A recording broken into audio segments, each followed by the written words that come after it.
कण्ठादितो ययि ध्यानस्थितस्यैव फणाभितानं यस्योऽपि सर्गं निर्वर्तयतं नमामि पाशं महताधरेण नमामि पाशं महताधरेण। बोले 1008 श्री चिंतामणि पार्श्वनाथ भगवान की, 1008 श्री महावीर भगवान की, गोमटेश्वर बाहुबली भगवान की, अनंतानंद सिद्ध परमेष्टि भगवान की। आचार्य देव मुनि कुंजर आदि सिंधु महावीर कीर्ति गुरुवर तब पाद बंधु वात्सल्य मूर्ति गुरुवर सिर विमल सिंधु सूरी प्रधान सिरि सन्मति पाद बंधु। बोलो परम पूजा चतुर्वेदी आदि सागर जी महाराज की, परम पूजा चतुर्वेदी महावीर कीर्ति जी महाराज की, परम पूजा चतुर्वेदी विमल सागर जी महाराज की, परम पूजा चतुर्वेदी सन्मति सागर जी महाराज की। सागर जैसा ज्ञान है जिनका आगम के हैं ज्ञानी सरिता से ये उपकारी है मिस्री सी है वाणी। आचार्य पद पे विराजे गुरुवर सुंदर सागर जी ऐसे गुरु के चरणों में त्रिकाल नमोस्तु हमारी। संयम सौरभ साधना जिनको करे प्रणाम त्याग तपस्या तीर्थ का सुंदर सागर नाम सुंदर सागर नाम। बोलो परम पूजा चतुर्वेदी सुंदर सागर जी महाराज की। विद्या के सागर थी ज्ञान की थी भंडार करती थी माता हम सब पे ये उपकार। जय गुरु माँ विजयमती माँ, जय गुरु माँ विजयमती माँ। तेरे ज्ञान की बातों को हम भूल न भुलाएंगे याद करें इनको हम शीश झुकाएंगे।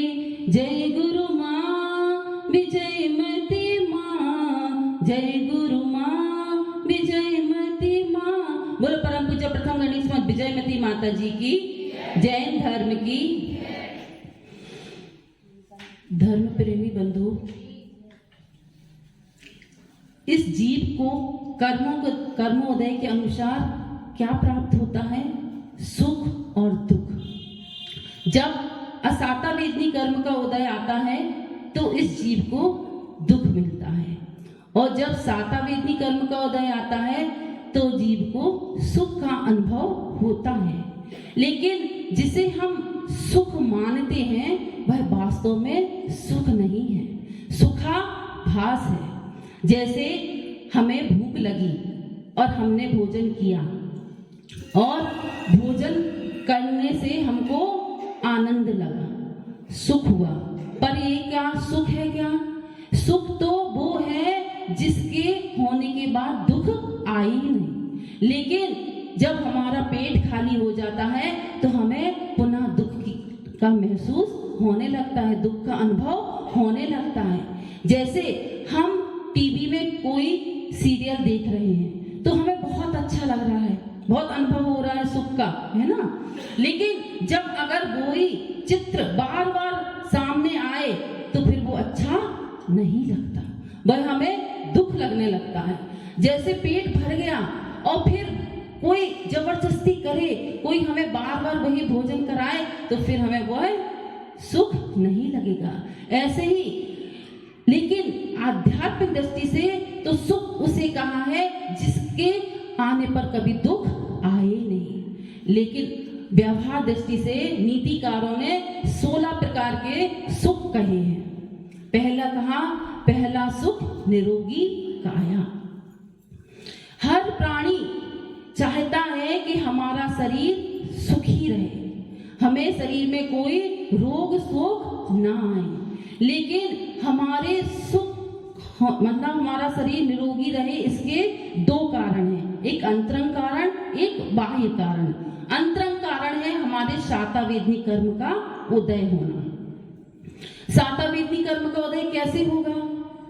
जब हम दूसरों को सुख देंगे, हमारी क्रिया में मतलब दूसरे जीवों के प्रति दया भाव होगी, तो हमें सातावेदनी कर्म का उदय होगा।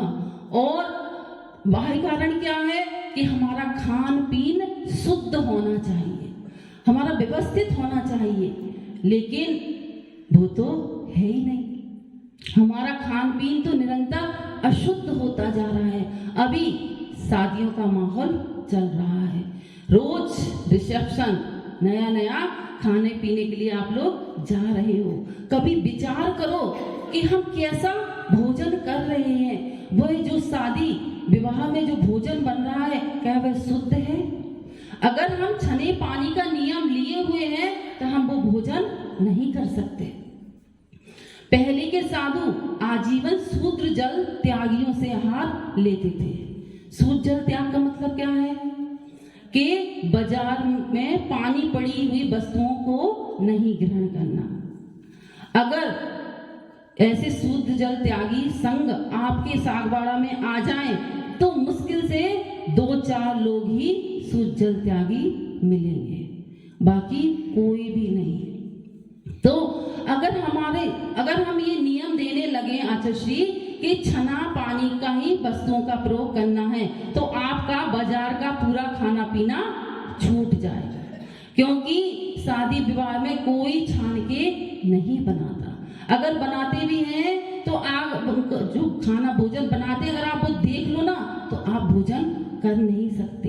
अब तो और ठंडी का मौसम आ गया, तो जो बनाने वाले हैं वह स्नान नहीं करते, नहा के नहीं भोजन बनाएंगे। वो तो 2 नंबर भी जाएंगे तो हाथ भी धो रहे हैं कि नहीं, और आके बढ़िया भोजन बनाने लगते हैं। हम लोग अभी प्रतापगढ़ में थे तो रथ उत्सव था, तो ये ठंडी का मौसम था, तो हम सब लोग छत पे धूप में बैठे हुए थे और नीचे ही सब पूरे समाज के भोजन की व्यवस्था हो रही थी। और सब लोग, तो हमने देखा इतनी मतलब गंदगी से वो लोग भोजन बना रहे हैं कि आप खा नहीं सकते।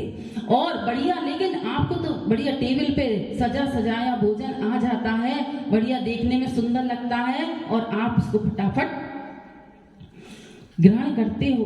और जो प्लेटें, वो जो बर्तन मांज रही थी, बस वो एक पानी भरे तवेले में से निकालती और दूसरे में से धो के रख रही। हमने माताजी से कहा, देखो कैसे बर्तन मांज रही है, तो हम लोगों ने, सयाली दीदी ने उसको छत से टोका भी, पर वो कहाँ सुनने वाले हैं। लेकिन आप सब लोगों को वो भोजन बहुत अच्छा लगता, बहुत स्वादिष्ट लगता, टेस्टी लगता। क्यों लगता है? कि वह अभक्ष है, शुद्ध भोजन। आज के बच्चों को तो घर में बनाया हुआ भोजन अच्छा लगता ही नहीं है। तो कहते हैं कि एक बार खाए योगी। कौन लोग एक बार भोजन करते हैं? जो योगी होते हैं। और 2 बार खाए भोगी, और बार खाए रोगी। तो आप लोग कितनी बार भोजन करते हो? कभी विचार किया कितनी बार अपना मुंह हम जूठा कर लेते हैं? जब किचन में गए, किसी ने कुछ भी दिया और हमने लेटर बॉक्स, अपना मुंह है खुला रहता है, उसमें जो भी आने दो, हमें कोई भक्ष वक्ष का विचार नहीं रखते। तो कम से कम हमें ये, जो पुराने साधु थे वे अच्छे थे, कम से कम सूर्य जल का त्याग करवाते थे, तो आपके बाजार का भोजन का त्याग तो हो जाता था। लेकिन ऐसे साधुओं से आज की जनरेशन बहुत दूर भागती है। वह सबसे अच्छे माताजी महाराज जी हैं, जो कोई नियम नहीं देते, कुछ पूछते नहीं हैं। लेकिन अगर भैया विचार तो करो, अगर साधु ही आपको इस मार्ग पर नहीं लगाएंगे, नहीं समझाएंगे, तो ये घर वाले तो आपकी कोई भी कहने वाला नहीं कि ये त्याग कर दो। सिर्फ साधु संतों ही के पास आप जाते हैं तो वो आपको कौन सा भोजन परोसते हैं? ज्ञानामृत भोजनम। उसे जो श्रद्धा से, भक्ति से ग्रहण करता है, उसका जीवन बन जाता है। और जो इसे ग्रहण नहीं करता, गुरुओं के चरणों में समर्पित नहीं होता, उसका जीवन भी बर्बाद हो जाता है। इसलिए गुरुओं की बात, गुरुओं की वाणी तो हमें माननी ही चाहिए। आजकल घर घर में बीमारी क्यों हो रही है? देखो छोटे छोटे बच्चों को कैंसर, टीबी, जाने कौन कौन सी बीमारियां हो रही हैं। सबसे विषाक्त तो आपका दूध है। आज हम जो जर्सी गाय का दूध पी रहे हैं उस वो कैसे बनता है, कभी आपने सोचा, कभी विचार किया? आप अपना मोबाइल में यूट्यूब पे खोल पे देखना कि वो जर्सी गाय का दूध कितना विषाक्त होता है। ये विदेशी गाय है, ये सुअर और गाय के संभोग से एक नई प्रजाति की गाय हुई है जिसका दूध इतना विषाक्त होता है कि कैंसर जैसी बीमारियों को पैदा करता है। आज देश और उसको क्यों ला रहे हैं? क्योंकि वह 15-20 लीटर दूध एक बार में देती है। तो आज सबका मानस क्या है? धन कमाने का। शरीर के स्वास्थ्य के तरफ तो किसी का भी ध्यान नहीं है। उस गाय की पहचान होती है कि उसके सींग नहीं होते और उसका कुबड़ भी नहीं होता, वो विदेशी गाय होती जो, उसका मुंह अजीब सा ही होता है और वो बहुत ऊंचे पहाड़ों पे नहीं चढ़ सकती, बहुत आलसी और प्रमादी होती है। लेकिन जो देशी गाय होती है इसका दूध बहुत पौष्टिक होता है, स्वास्थ्यवर्धक होता है, बुद्धिवर्धक होता है।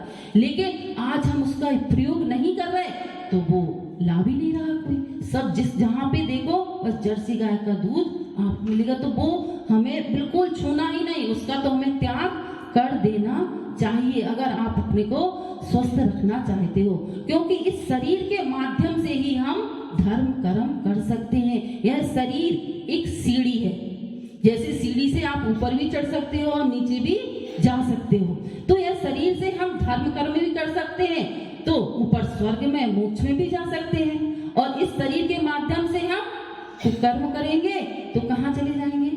नीचे चले जाएंगे।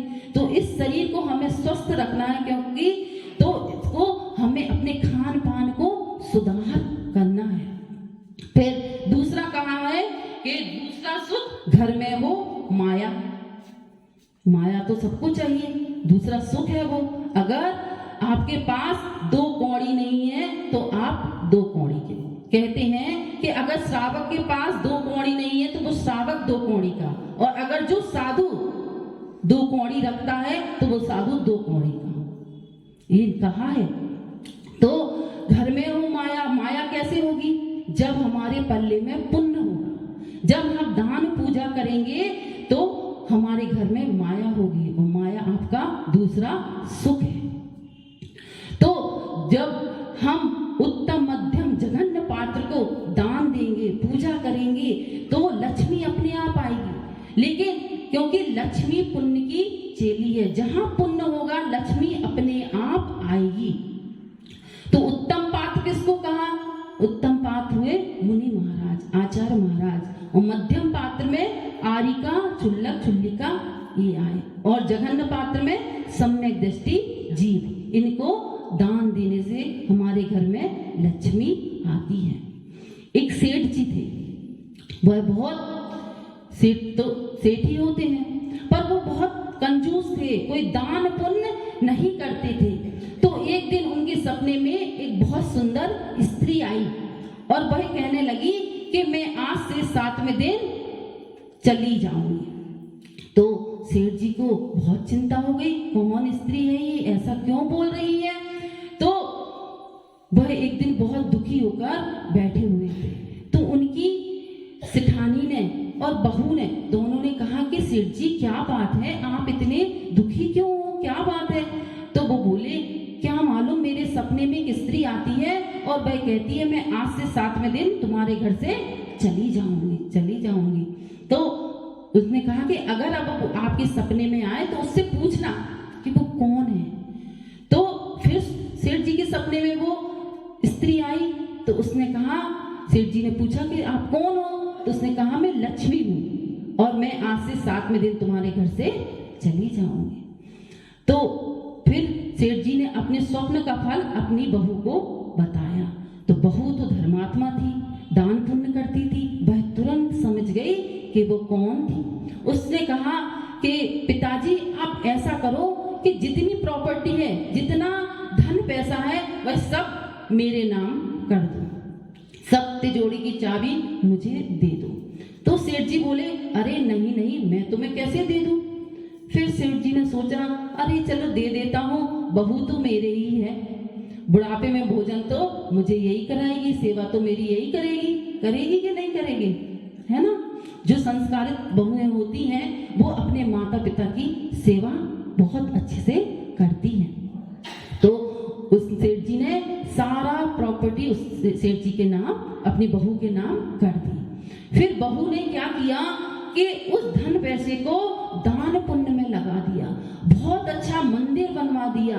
मंदिर बनने के लिए पैसे हैंड टू हैंड सबको दे दिए, बहुत बड़ी बड़ी धर्मशालाएं बनवाई, अस्पताल बनवाए, स्कूल खुलवाए और सबका पेमेंट वो तुरंत करती गई।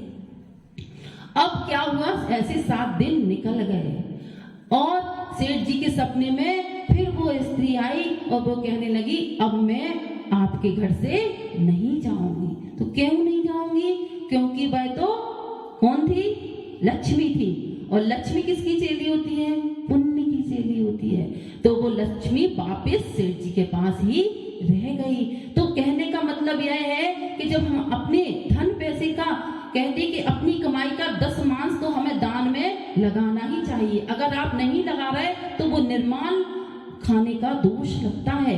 आपने अगर कोई बोली है और आपने उसका पैसा तुरंत नहीं दिया तो वहां से आपका ब्याज चालू हो जाता है, या फिर आप कमेटी से ऐसा कह दो कि हम इतने समय में के बाद ये दान दे देंगे, और अगर आपने यहाँ बोली तो तुरंत उसका दान हमें निकाल देना चाहिए, वो पैसे हमें कमेटी में जमा कर देने चाहिए, नहीं तो आपको निर्माल खाने का दोष लगता है। और निर्माल खाने का दोष से जाने कितने भाव में हमें क्या क्या कुगति हमारी होती है, कौन कौन सी पर्यायों से हमें गुजरना पड़ता है। तो अब बज गए 9:45 और हमारे तो 2 ही सुख हुए अभी, आप लोगों के 16 थे, 16 है ना। तो फिर कभी सुनाएंगे, अभी हमें हमको गुरुदेव का आशीर्वाद वचन लेना है। इतना ही कह के मैं अपनी वाणी को विराम लेती हूँ। बोलो परम पूज्य आचार्य श्री सुंदर सागर जी महाराज की नमस्ते।